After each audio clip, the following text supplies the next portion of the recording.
amis confinés, c'est Laurie, votre coach de vie préférée. Maintenant que tu es devenu un expert en management d'enfants, tu allumes désormais des cierges en l'hommage de ces profs guerriers qui se les tapent toute l'année. Mais tu commences à appréhender avec anxiété la date fatidique du 11 mai.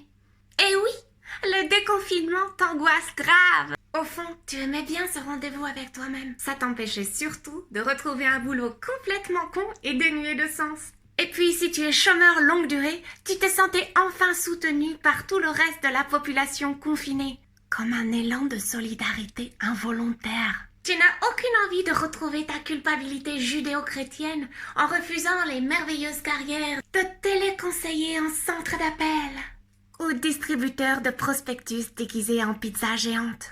Bref, tu chéris cet espoir vain et illusoire que le monde peut changer après. Mais pour cela, il faut du temps. Il te faut donc faire durer le confinement. J'ai la solution pour toi. Lorraine a un ami qui a chopé la maladie. Et en bonne âme qu'elle est, elle va lui rendre visite au péril de sa vie. Elle en profitera pour choper un peu de ses fluides corporels afin de continuer à propager le virus. Tu as l'air en pleine forme. Non, garde le masque. Tu nous fais sûrement un Covid nerveux, toi. Je voulais t'annoncer une grande nouvelle. Je suis enceinte. Comment ça, de qui? Mais de toi, voyons.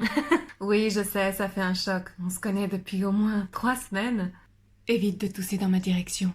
Mais tu sais, Steve, parfois il suffit de quelques secondes pour changer le cours d'une vie. Ou de 3 vies. Je devine la joie dans tes yeux écarquillés. Pas besoin d'enlever le masque, je lis sur les lèvres. Et pour le bien-être du fruit de cette nuit mémorable, j'aurais besoin d'un peu de ta salive, tu sais, pour faire des tests médicaux, tout ça. Secret de femme. Mais bien sûr qu'on va le garder, mon chéri.